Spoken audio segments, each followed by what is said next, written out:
El tema de hoy le he denominado como la Biblia le llama. La Biblia le llama Pesaj. Esta es la palabra que se traduce como Pascua. Ya vamos a ver un poquito más acerca de esto, pero hoy hacemos una interrupción con respecto de los estudios o las prédicas del libro de Hechos. Lo hacemos 2 veces al año. En este tiempo, y más o menos por ahí, por agosto, también hacemos una interrupción. Nosotros en Visión de Fe estamos estudiando el libro de los Hechos, predicamos del libro de los Hechos. Esta senda hacia Pentecostés empieza en un momento específico, y es que también para nosotros los tiempos bíblicos que se registran en la Escritura, los tiempos de la Escritura, no pertenecen a religión alguna, no son de los judíos, sino son de Dios. Y yo no sé si alguno de ustedes alguna vez se fue en tren a algún lugar. No sé si usted ha montado el tren. ¿Cuántos han montado el tren? Levanten la mano, por favor. Solo patojos, ¿verdad? Sí, muy bien. Yo le quiero contar, bueno, el tren en Guatemala, ¿verdad? Hace años que no funciona. Pero yo le quiero contar que hace muchos años, buscando ahorrarme unos centavos, mi destino final siendo Michigan, decidí irme en tren desde Miami, Florida, hasta Michigan. Son 36 horas en tren. Y ese tren ingrato paraba muchas veces, recogía y bajaba pasaje. Y yo recuerdo cómo empezó en la ciudad de Miami hasta en el extremo inferior de los Estados Unidos. Llegó a Washington, ahí por lo menos tuve un par de horas para bajarme e ir a ver a George Washington, pero como estaba muerto no lo logré ver. Y luego tomar nuevamente un tren hacia el oeste. Y esa es la única experiencia que yo tengo con un tren en una larga distancia. Cada estación, déjeme decirle, porque fue más o menos en noviembre, yo podía observar el cambio en el clima. Por ejemplo, en la primera estación que fue donde me subí en pantaloneta porque había mucho calor. Miami es muy caliente. Cuando llegábamos a las Carolinas, ya había que ir a ponerse pantalón porque ya hacía frío. Cuando llegamos a Washington, y yo me bajé del tren en Washington, en la ciudad de Washington, el clima estaba como a 7 bajo cero. Entonces, cada ropaje, pues yo lo sabía, ¿verdad? Yo lo sabía. Me exigía a mí el llevar estar preparado para cada momento. Cuando al final llegué a mi destino, estaba como a 20 bajo cero, y entonces ahí sí ya me prestaron una de esas chumpas que no conocemos aquí en Guate, ¿verdad? Aunque ahora parece ser que hay una tal X-Paca que vende ese tipo de cosas. No lo digo así porque no nos pagan regalías, ¿verdad? Entonces, sin embargo, lo que quiero decir es que los tiempos bíblicos son así también. Los tiempos bíblicos son así. El viaje nuestro por esta vida no es estático. No es estático. Las estaciones son distintas, y para nosotros es muy importante no solo estar preparados, sino más que estar preparados, es estar con conocimiento de causa de qué es lo que Dios quiere hacer con nosotros y tratar con nosotros en cada momento específico de la vida. La Biblia es muy enfática en señalar el hecho de recordarás y harás memoria, porque nosotros tendemos a olvidar. El humano está para superar sus situaciones y sus circunstancias, está programado para tratar de olvidarse sobre todo lo mal que ha pasado. De hecho, hasta creo que es una condición psicológica el hecho de tener algún mecanismo de defensa que bloquea el pasado y no pensar en ello. Y Dios está siempre queriéndonos recordar su gran amor, su intervención y sus propósitos para nuestra vida. Y de esto queremos tratar. Vamos a abrir la escritura en el Evangelio según Marcos, capítulo 14 y versículo 12, el cual lee de la siguiente manera. Dice: al primer día de la fiesta de los panes sin levadura, más o menos ocurrió en esta época. Realmente este evento que estoy leyendo ocurrió, si fuéramos a equiparlo, el próximo martes, el martes entrante, cuando se sacrificaba el cordero de la Pesaj, Pascua, le puse yo ahí también para que usted sepa a qué se refiere. Los discípulos le preguntaron a Jesús: ¿dónde quieres que vayamos y hagamos los preparativos para que comas la Pascua? Esta era una cena que no iba a ser la Pascua, porque el día que se comía la Pascua, Jesús ya iba a estar en la tumba. Es decir, despuesito de que Jesús muere, ellos, los israelitas del siglo I, fueron, y por eso se ve en la Biblia que es un día de descanso, ellos fueron y vivieron la experiencia de Pesaj. Así que esta cena fue 24 horas antes de la cena de Pesaj, y en esta cena no podía haber cordero, porque era una cena de preparación. De hecho, en hebreo eso se dice jajaná, y era algo muy didáctico que los maestros hacían en ese momento. Pero Jesús está tomando este evento para marcarlo en el corazón de sus discípulos. Y yo, precisamente, ese es mi objetivo esta mañana: tomar este momento y marcarlo en el corazón de ustedes, que también son discípulos de Jesús, y en mi corazón, para que nosotros captemos un poquito mejor cada vez, porque quizás no lo podemos asimilar todo, yo no lo puedo asimilar todo, un poquito más cada vez, esta obra de redención. La obra de redención de Jesús empezó en el capítulo 3 de Génesis. ¿Recuerda usted el problema de el serpiente, la mujer, Adán? ¿Recuerda usted ese problema? Eso se dio en Génesis capítulo 3. Y en ese mismo momento, y a pesar de que el justo juicio de Dios alcanzó a los humanos, ya hubo el anuncio de una redención, cuando le dijo a la mujer: ¿sabes qué?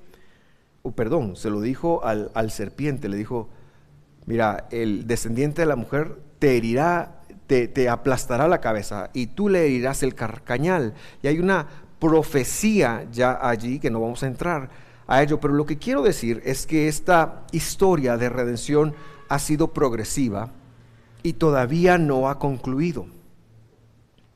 Todavía no ha concluido, porque la promesa primaria y mayor de todas siempre fue y siempre será: yo seré su Dios, dijo el Señor, y ustedes serán mi pueblo.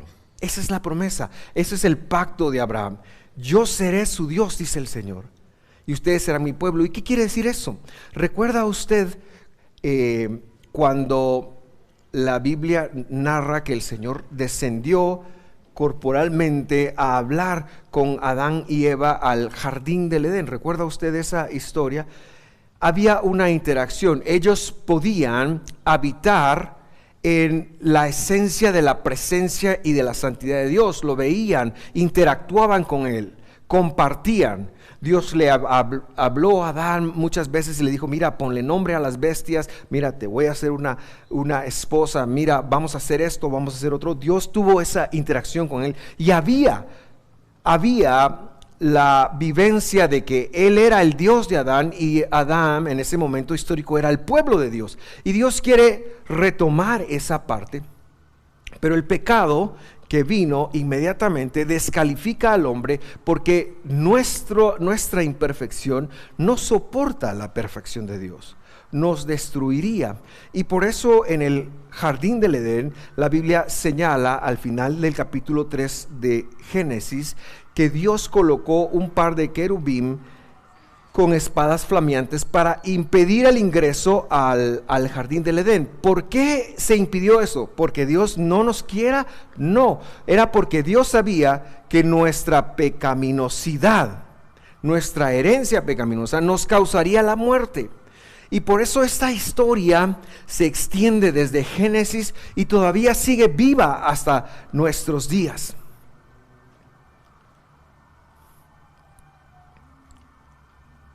Pero hay una estación muy importante. Y a raíz de esta estación muy importante, Dios dijo, este va a ser la cabeza de los meses para ustedes. El principio de los meses. Y esa estación se llama Pascua o Pesaj en hebreo. En primer lugar, el griego del Nuevo Testamento traduce ahí Pasja, tratando de decir Pesaj, porque la palabra original es Pesaj. La palabra Pascua latina viene por supuesto del latín, de la palabra pascuum, que significa un lugar de pastos, en alusión a los tiempos medievales en donde por 40 días la gente no comía carne. Eso todavía se practica en algún lugar hasta el día de hoy, especialmente, no estoy muy enterado de cuándo, creo que son los viernes o creo que no entiendo. Pero la Pascua era porque ya pueden comer carne. Esa es la historia de la Pascua. Y a raíz de eso, de repente apareció un conejo, que no es Bugs Bunny, y aparecieron unos huevitos del conejo, y aparecen un montón de historias que nada tienen que ver con la Escritura, porque siempre el enemigo ha estado en la disposición de confundir al pueblo de Dios. Siempre que hay una verdad, el enemigo viene y trata de crear una confusión. Y cuando Dios decretó, porque Él es el único que puede decretar, ningún humano puede decretar. Cuando Dios decretó, este es el inicio, porque fue un gran paso. ¿Y cuál es ese paso? El paso es que Dios se iba a saltar los pecados de la humanidad. Y lo iba a hacer por medio de un cordero. Y ese cordero no podía ser un ángel, no podía ser un superhumano, iba a tener que ser el mismísimo Dios. Y entonces empieza y le da a los israelitas una figura muy didáctica y les dice, justo cuando están a punto de salir de Egipto, y ahora estoy hablando de Éxodo, les dice, señores, mañana voy a pasar cortándole el pescuezo tieso, dirían en mi tierra y en mi pueblo, a los primogénitos de los egipcios. Es más, lo voy a hacer indiscriminadamente, a menos que en las jambas de las puertas de las casas de ustedes tengan sangre de un cordero que después van a comer, pintado ahí. Y el ángel el mensajero del Señor viene precisamente aquí. Ahora estamos hablando de la historia del Éxodo. Y pasa y ve las casas de los israelitas y las casas que tienen la señal de la sangre. Bueno, dice, aquí no entro. Pero cuando no encontraba una señal de sangre, entonces el ángel entraba y acababa con el primogénito allí. Lo que es muy importante notar es que debemos de entender que desde siempre Dios propuso que debía de haber un cuerpo que se entregaba en función del humano. El cordero de Pesaj que se mató en Egipto y que luego se sacrificaba siempre que había templo, ese cordero de Pesaj era un simbolismo, era un cuerpo provisto por Dios, porque los animales son de Dios, y Dios dijo, consíganse un cordero, consíganse un macho cabrío y hagan esto con ellos. El cuerpo del animalito era una representación, era una figura muy didáctica de que un día Dios mismo iba a venir e iba a poner su propio cuerpo. Dios mismo iba a venir e iba a poner su propio cuerpo. Pesaj, Pascua, es el tiempo en donde Dios en el momento histórico vino y puso su cuerpo por nosotros. Dios puso, no es cosa pequeña, Dios vino y puso su cuerpo por nosotros. Un día dijo, por siglos ustedes han llevado la didáctica, la pedagogía de un animal. Bueno, ahora voy yo. Los primogénitos en el desierto estaban destinados para llegar a la tierra prometida, entrar y conquistar, pero ninguno llegó. El único primogénito que llegó fue Josué. De Caleb, que fue el otro que llegó, no sé si era primogénito, pero yo ahora hablando de primogénitos me refiero a Josué. Fue el único que llegó. ¿Y cuál fue la razón de ello? Porque en el desierto todo el mundo pecó y cayó. La Pascua, Pesaj, es la primera gran estación de la redención para la humanidad, y más nos vale a nosotros, los creyentes del siglo XXI, estar conscientes de ello. ¿Sabes qué? Dios tiene una intención de salvarte, Dios tiene una intención de darte la vida eterna, Dios tiene una intención de restaurar la comunicación, Dios tiene una intención de restaurar la relación que se perdió. Él quiere, como se lo prometió a Abraham y a los patriarcas, Él quiere ser nuestro Dios y que nosotros seamos su pueblo. Dios quiere ser visto por ti. Dios quiere ser escuchado por ti. Dios quiere ser alcanzado por ti. Esa es la voluntad de Dios. Y para que ello ocurriera, Él se disminuyó de todos sus atributos, vino a la tierra y fue ese cordero que por siglos, cada vez que se celebraba, profetizaba, anunciaba, apuntaba al momento histórico donde Dios iba a venir. Pero repito, esa primera estación está representado por lo que significa Pesaj. ¿Y qué significa Pesaj? Significa saltar con el propósito de esquivar algo. O sea, yo tengo que matar eso que está ahí, pero no lo voy a hacer. Me voy a saltar, me lo voy a saltar. Esa es la primera estación. La primera estación. Pero eso que está ahí, eso que se saltó, eventualmente va a morir. Eventualmente cuando tenga 80, 90 años va a morir. Algunos mueren antes. Y no resuelve completamente el problema.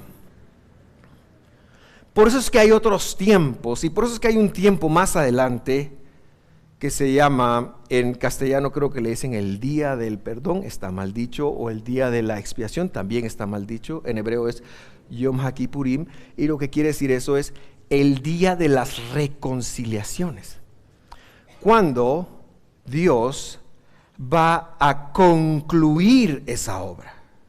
Dios va a concluir la obra. Y bueno, ¿qué momento vive la humanidad hoy por hoy? Vivimos Pesaj. Vivimos Pesaj. Dios no nos mata por nuestro pecado, por lo menos no inmediatamente. Seguimos muriendo. Los primogénitos no entraron a Egipto. Todos cayeron. Ni siquiera Moisés entró a Egipto. Josué, que sí entró a Egipto, eventualmente murió. Y no se resolvió el problema completamente, pero ya es un paso. Y tenemos que aprender de Israel. ¿Por qué? Algunos de ustedes han leído, espero que todos ustedes lo hayan leído, pero el libro de Éxodo, Levítico, Números y Deuteronomio. ¿Cuál sería, en función de Dios, la principal característica que usted podría darle al pueblo de Israel? Ellos eran unos bien portados, o eran algo cabezones, o eran algo rebeldes. Eran rebeldes. Porque lo que se ganaron, lo que Pesaj ganaba, era el derecho a no morir a manos de Faraón.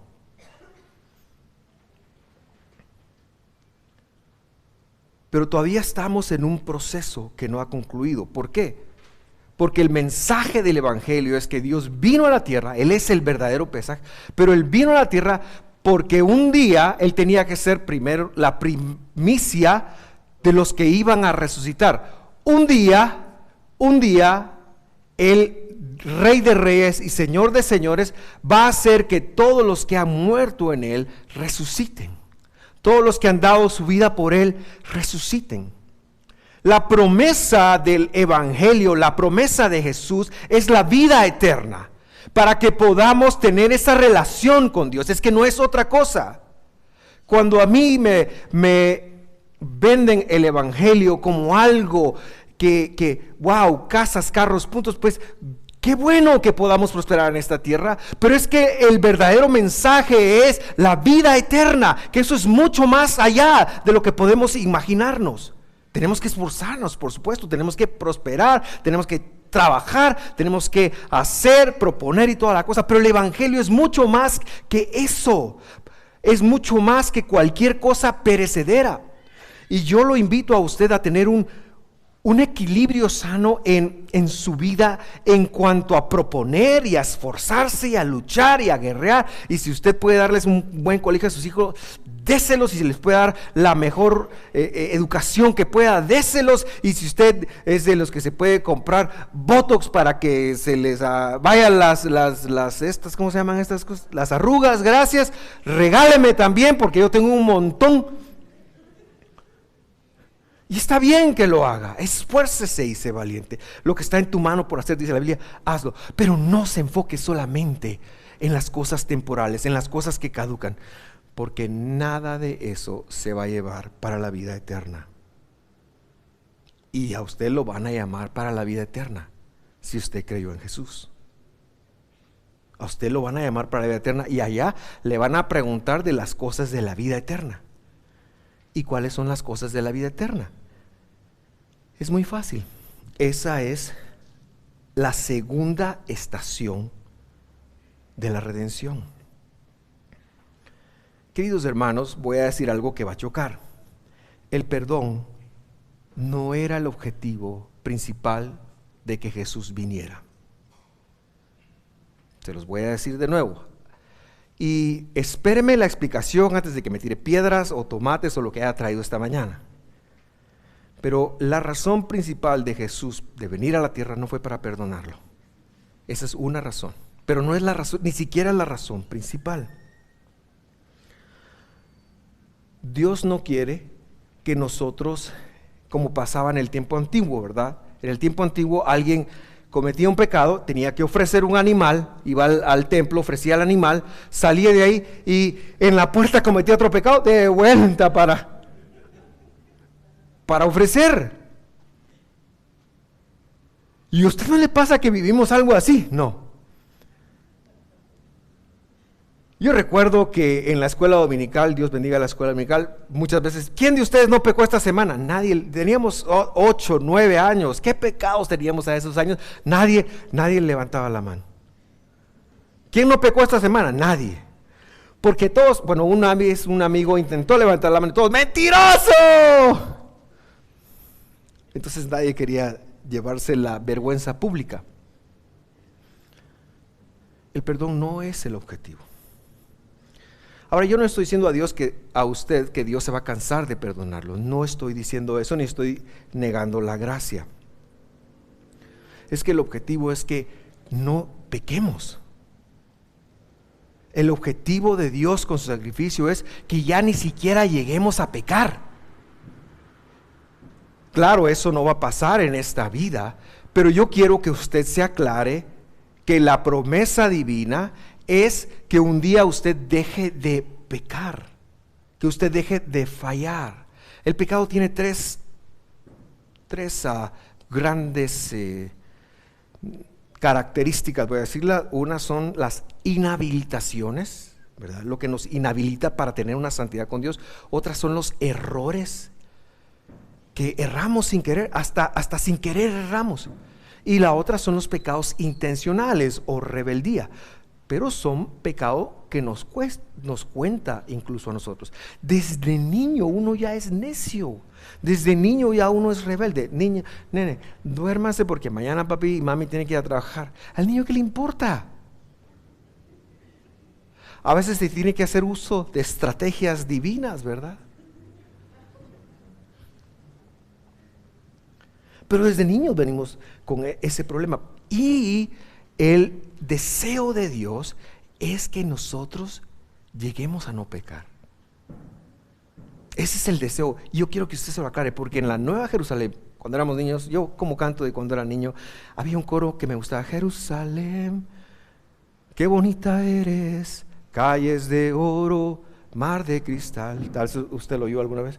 Por esas calles yo voy a caminar. Y una vez yo estaba cantando: por esas calles yo me voy a ir a trapear. Y que me oye mi mamá y por detrás, ¡pum!, en la cabeza, hermano. Yo como molestaba a mi mamá y mi mamá no me pasó una. Pero bueno, la Nueva Jerusalén, la restauración del jardín del Edén, esa es la promesa. Y ahí no puede haber pecado. Pero no se preocupe, esto no es mérito suyo. No es que usted diga así: si la vida es para no pecar y yo soy... No, no se preocupe. No se preocupe. No se preocupe, pero sí debe de ocuparse en algo. La segunda estación, después de Pesaj, es la santidad, la santificación. De eso sí debe de preocuparse. El creyente debe de vivir santificándose. El creyente debe de vivir trabajando. Esa es la responsabilidad del creyente. Hemos recibido el Pesaj, Dios nos brincó, nos salvó, nos llamó. Vamos en el desierto para Israel, para la tierra prometida. Aquí vamos, somos el pueblo de Dios, somos un pueblo especial y estamos en el desierto, y aquí hay rocas, y aquí hay serpientes, y aquí hay problemas, y aquí hay circunstancias, pero vamos para la Nueva Jerusalén, vamos por el camino que Dios nos ha llamado, y por ahí vamos. Pero no somos tan diferentes de los israelitas que caminaron 1200 años antes de Jesús la tierra. Necesitamos tomar conciencia de que Pesaj, de que el sacrificio de Cristo, que el Cordero que porta el pecado del mundo, espera que usted y yo trabajemos en nuestra santificación. Ay, pastor, ¿qué quiere decir eso? Que me tengo que poner la camisa, no sé cómo, que me tengo que poner esto, que ya no... No, hermano, no quiere decir nada de eso. No se enfoque en lo de afuera. Santificación es el poder del Espíritu Santo en usted, dirigiéndolo a la Escritura para poner en práctica la Escritura. Para poner en práctica la Escritura. No es nada más. No es nada más. Hay tantos pecados que este servidor o colegas de este servidor parados en un púlpito hemos cometido cuando restringimos la santidad a una idea humana. Es pecado decir Simón. Había un chiste cuando era niño y todo el mundo decía Nel. El problema es cuando lo preguntaban al revés. Es pecado decir Nel, Simón. Y nos perdimos en cosas y nos perdimos en... Pero es que está muy claro, hermanos.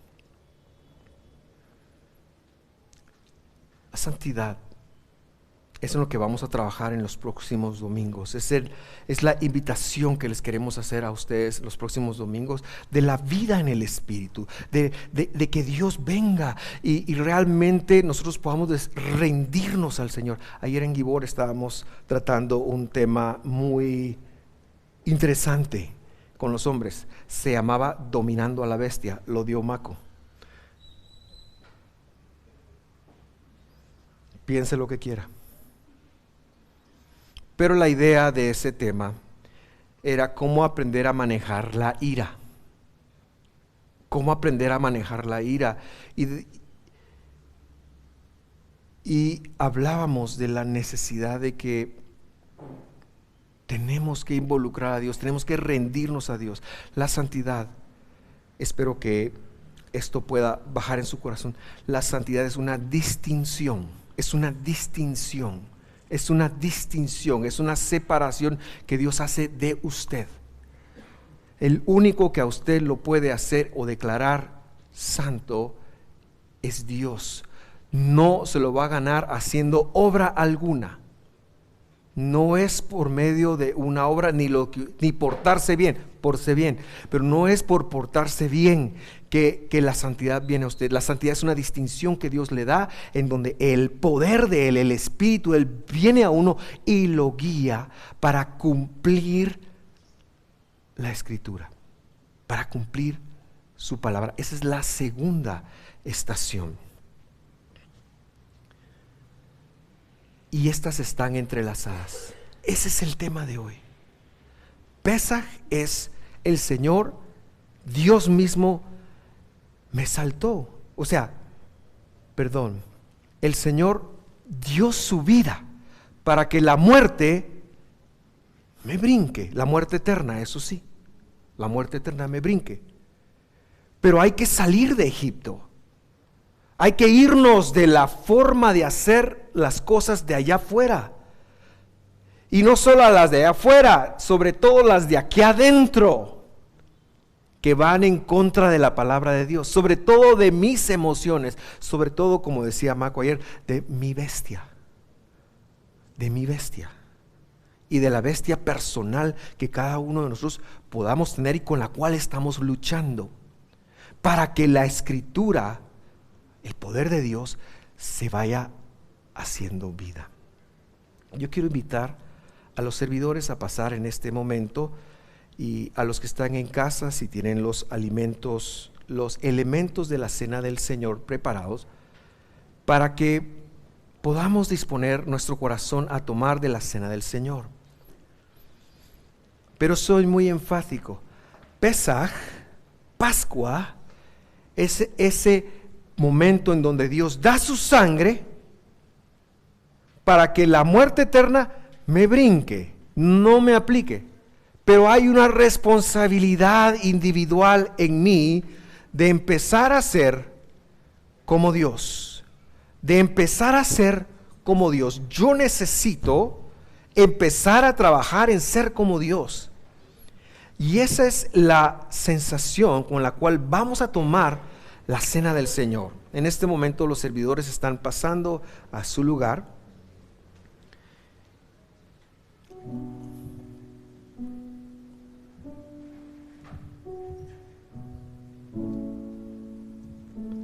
Yo quiero contarle, mientras ellos pasan, que ayer en la mañana a las 9:30 hicimos un estudio que explica la parte de Pesaj completamente. Una prédica no es para eso. Si usted quiere verlo, está bien. Hoy vamos a participar de los dos elementos, que son tres bíblicos. Hierbas amargas, que no lo vamos a participar hoy. No es pan sin levadura, es pan ácimo, pan no leudado,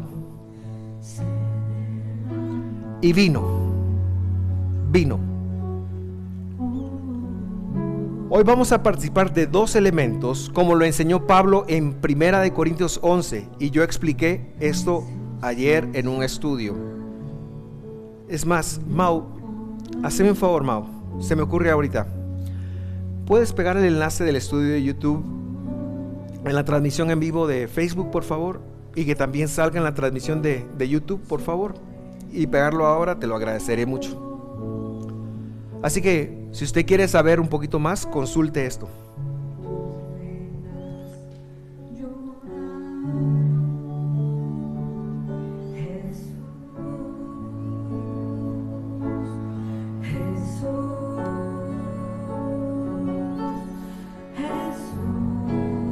Vamos a empezar a preparar nuestro corazón.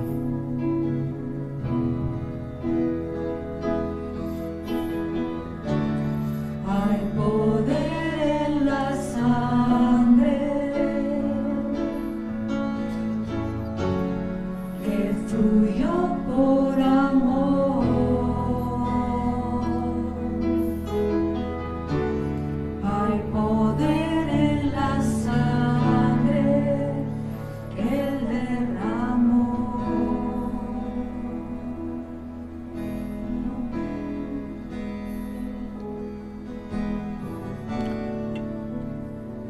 preciosa sangre que Lo invito a cantarlo con nosotros.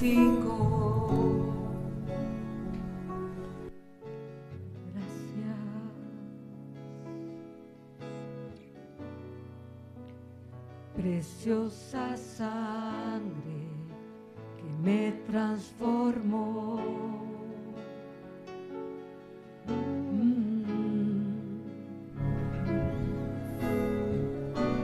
Sobre ti el dolor,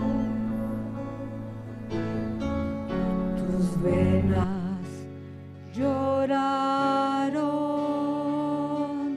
Jesús. Jesús,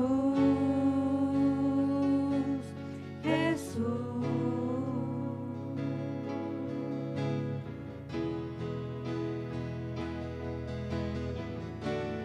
hay poder en la sangre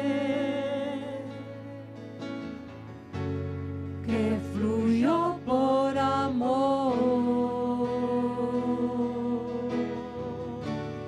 Hay poder en la sangre que Él derramó.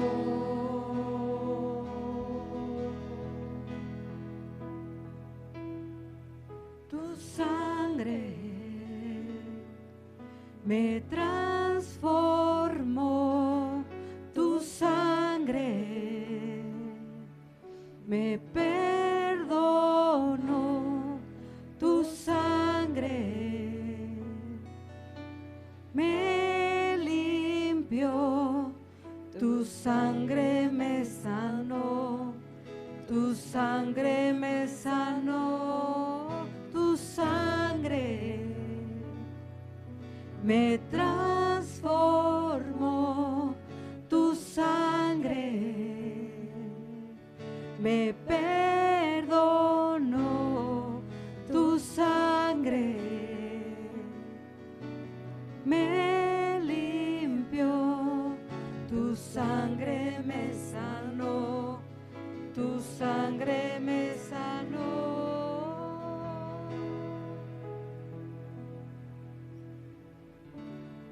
Hay poder en la sangre. Así es. Que fluyó por amor. Hay poder para vida eterna, para redención.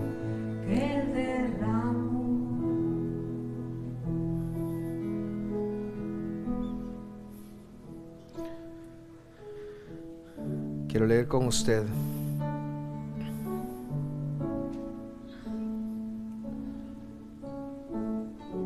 Marcos capítulo 14, versículo 22, que dice así: mientras comían, tomó pan y habiéndolo bendecido, lo partió. Se lo dio a ellos y dijo: tomen, esto es mi cuerpo. Y antes de que usted lo tome y lo coma, es mucho más complicado de lo que los evangelios narran. Hay toda una enseñanza. Esta cena duraba unas 4 o 5 horas más o menos, todo este proceso. Nosotros nos vamos con lo que el apóstol Pablo legisló, porque era una cena en familia. Y en la congregación se legisló el pan y la copa de vino. Pero usted lo puede ver ahí, dice, mientras comían, tomó pan, dice. O sea, ellos no estaban haciendo una santa cena. Ellos estaban haciendo un seder de Pesaj, un orden de Pesaj, que incluye 4 copas de vino, que incluye un montón de cosas, salmos, un montón de cosas. Mientras comían, él tomó el pan. Ese pan es muy importante, porque no es sándwich. Ese pan tiene que tener una especificación muy importante, y es: se mezcla la harina con sal, se le abren algunos hoyitos y antes de 18 minutos se cose. Ese se llama pan ácimo. A nosotros nos dicen sin levadura, pero no es que no tenga levadura, es que ni siquiera se llegó a oxidar. ¿Por qué es tan importante el pan? Porque representa el cuerpo. Y cuando los discípulos escuchan el cuerpo, la palabra es corbán. Tal vez usted ha escuchado la palabra ahí. Es el acercamiento, es el cuerpo de Dios. Y desde que Dios se lo reveló a los levitas, a los sacerdotes en Levítico, cada vez que se sacrificaba un cuerpo, estaba apuntando al cuerpo de cuerpos, estaba apuntando al sacrificio de sacrificios. Cada vez que había una ofrenda de pecado, una ofrenda de culpa, una ofrenda de gratitud, una ofrenda de lo que fuera, todas estaban apuntando. Y el Señor está diciendo en este momento: señores, yo quiero que les quede bien claro que todos esos sacrificios han sido en función de mi cuerpo. Por eso este pan tiene que ser puro, sin oxidación alguna. Querido hermano, yo quiero que al comer el pan, tú tengas la conciencia que todo sacrificio que se pidió en la Escritura apuntaba al sacrificio de Jesús. Todo sacrificio. Esos cuerpos no los ponían las personas. Los animalitos son de Dios. La harina, incluso porque había ofrendas vegetales, no eran de los humanos, eran de Dios. Y todas apuntaban a este. Yo quiero que tome el pan y que con pan en su mano usted le diga: Señor, gracias por hacer lo que tenías que hacer para venirme a redimir. Gracias, Señor, por disminuirte. Gracias, Señor, por tomar la forma de hombre. Gracias, Señor, por venir a dar aquí el cuerpo de Dios por mí. Era lo único que podía lograr perfecta reconciliación. Era lo único que me podía salvar. No me podía salvar un ángel, no me puedo salvar por mí mismo. También confesamos eso. No me puedo salvar por mí mismo. Necesito un Salvador. Necesito que Jesús me toque. Necesito ser restaurado por Jesús. Necesito a Jesús. Mientras usted está dándole gracias, yo quiero que cobre realidad de la necesidad que usted tiene de Jesús, que yo tengo de Jesús. Sin Jesús no lo hacemos. Sin Jesús no hay salvación. Sin Jesús no hay redención. Sin Jesús no hay estudio que valga. Sin Jesús no hay algo importante. Jesús es todo. Jesús es todo. Su sacrificio es todo. Él es el Dios todopoderoso, venido a la tierra, devenido como un hombre, devenido como usted o como yo, tomando un cuerpo. Hoy le honramos, hoy le exaltamos, hoy le magnificamos y hoy recordamos que Él dio su cuerpo por nosotros. Coma ahora del pan, por favor.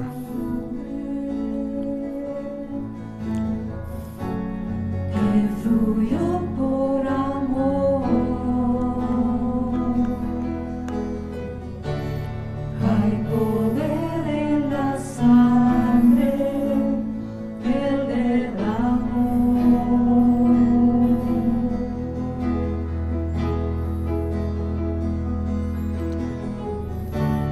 Hay poder en la sangre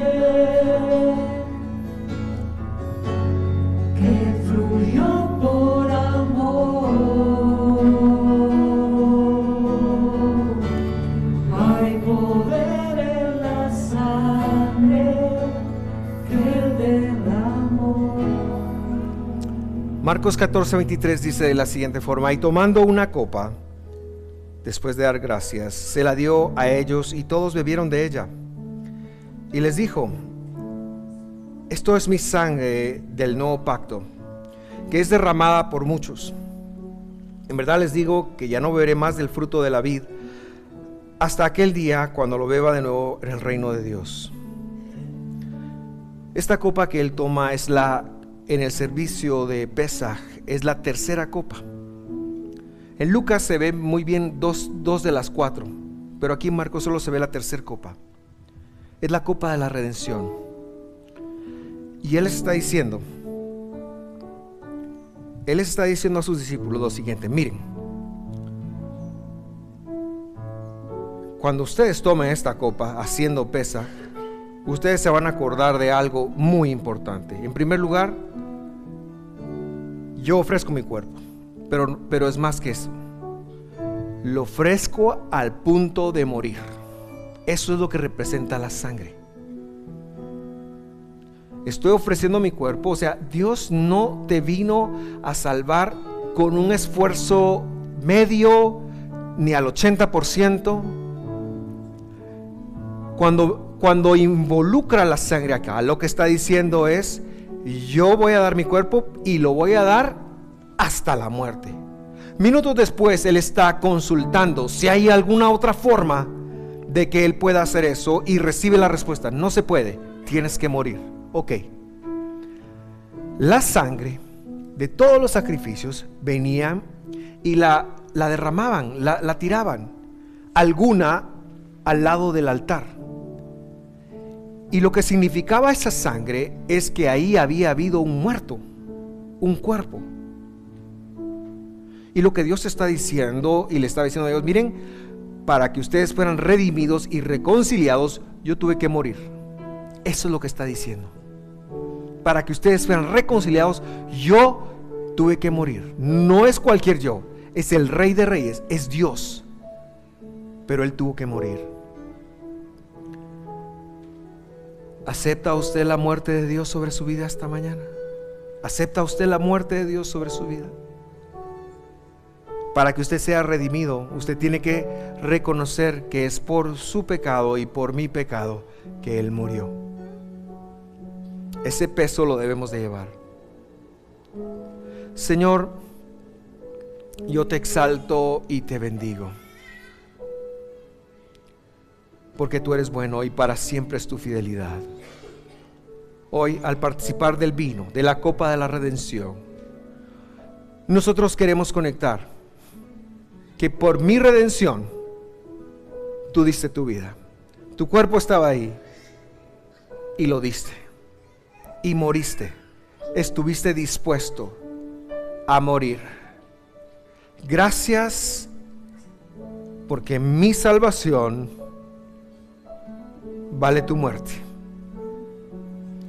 Gracias, Señor, porque mi vida eterna te costó la vida a ti. La muerte no pudo contigo, Señor, y de eso hablaremos de hoy en 8. Pero hoy solo queremos atesorar y valorar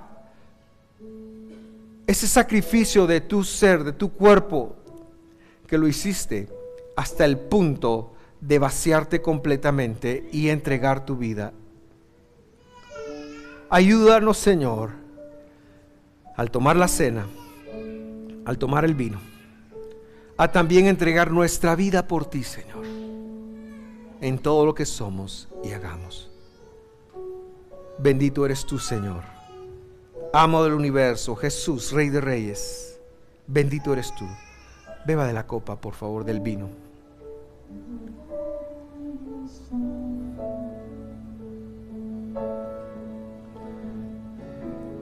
Que fluyó por amor.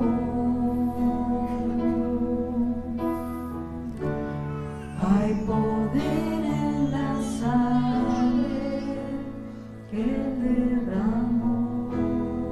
Así es.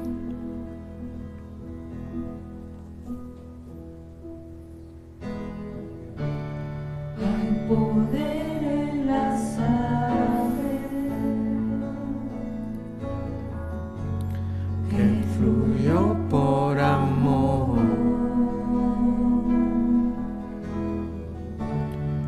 hay poder en la sangre que derramó.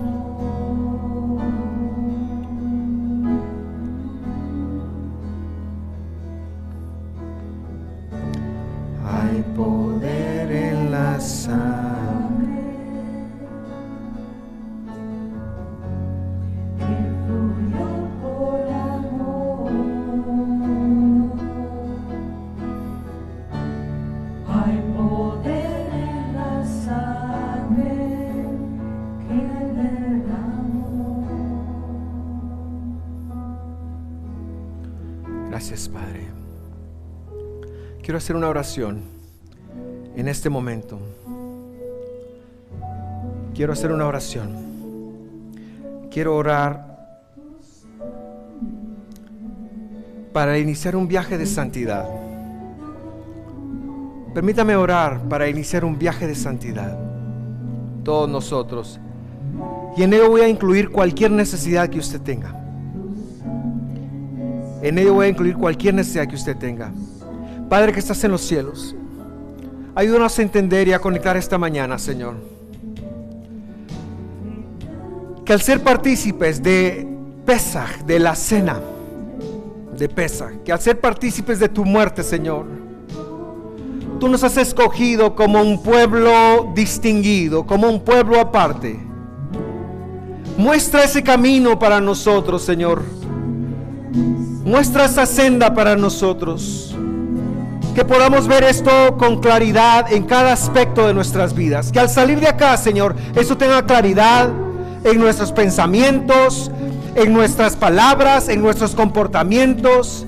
Y sobre todo, Señor, en el estudio y lectura que tengamos de tu palabra. Ayúdanos a conectar eso, Señor. Que tú esperas que seamos santos. Que tú deseas que caminemos en santidad. Que tú deseas que caminemos contigo, Señor. En cada aspecto y en cada situación. Ayuda a que cada persona que está acá pueda conectar eso para su vida específica, en sus retos, en sus anhelos, en sus sueños, en su vida, en su trabajo, en su actividad económica, en su vida familiar. En el nombre de Jesús, trae claridad, Señor. Trae claridad sobre ellos en cada aspecto. Y recuérdanos que tu sangre derramada nos hace partícipes contigo. En el nombre de Jesús. En el nombre de Jesús. En la misma forma, Señor, en la misma forma, cada necesidad, cada circunstancia que estamos enfrentando, yo no la conozco, Señor. Yo no conozco qué están viviendo, pero tú sí conoces. Danos, Señor, en primer lugar, la esperanza de la salvación. Danos, Señor, un camino. Danos una respuesta. Y sobre todo, dale el poder del Espíritu Santo a cada uno de los que están acá. Dales el poder, Señor, para enfrentar cada situación y cada circunstancia. Y ayúdalos, Señor, y que haya milagros en sus vidas, y que haya respuestas, y que haya restauración, y que haya provisión, y que haya salud. En el nombre de Jesús. En el nombre de Jesús. En todo lo que son y hacen, Padre, te lo pedimos, Señor. En el nombre de Jesús. Si tú nunca has confesado a Jesús como tu Salvador y Dios te está llamando, yo te invito a hacer esta oración conmigo y a decir: Señor Jesús, gracias por dar tu vida por mí. Yo confieso que soy humano y como humano erro, he pecado. Perdona mis pecados. Yo confieso públicamente esta mañana que tú viniste en carne a la tierra, diste tu vida, moriste en el madero, pero 3 días después resucitaste. Gracias, Señor, por mi salvación. Si hiciste esta oración por primera vez, quédate antes de irte. Queremos hablar contigo o escríbenos un comentario. Gracias al Señor, porque para siempre es su fidelidad. En el nombre de Jesús. En el nombre de Jesús. Amén. Y amén. Antes de retirarnos y antes de irnos, quiero lanzarle una invitación. El miércoles 5 de abril, cuando se oscurezca el sol, no importa si usted tiene calzoneta puesta, no importa si usted se fue a esquiar, junte a su familia. Esa noche es Pesaj en la Biblia. Junte a su familia y replique lo que hoy hicimos. Ministrele la copa y el pan a su familia. Ministreselo. Tenga un tiempo en familia. Yo sé que en Guatemala vacacionamos en la Semana Santa. No se preocupe. Ahí en su vacación, lleve Si no tiene vino, no se preocupe, jugo de uva y lleve un pan ácimo. Lleve un pan ácimo. Y participe a su familia y usted como padre ministre a su familia. Ese es el día. Ese es el verdadero día. Si usted quiere tener más información de esto, en el servicio de hoy está el enlace de la prédica de ayer, y en YouTube hemos desarrollado a lo largo de los años las justificaciones de por qué, de qué quiere decir eso, qué significa. Tenemos como 5 o 7 videos colgados de esto, porque nos gusta hacerlo con conocimiento de causa. Pero yo le invitaría a ver el de ayer, que es el que está en el enlace del servicio. Le invitaría a ver ese, porque en ese hablamos de lo que Pablo dijo. Con ustedes, mis queridos amigos virtuales y hermanos virtuales, nos vemos la próxima semana. Y si están en la playa, mándenos un saludo de la playa. Yo me va a tocar estar acá celebrando la resurrección del Mesías. Mando un fuerte abrazo, nos vemos la otra semana.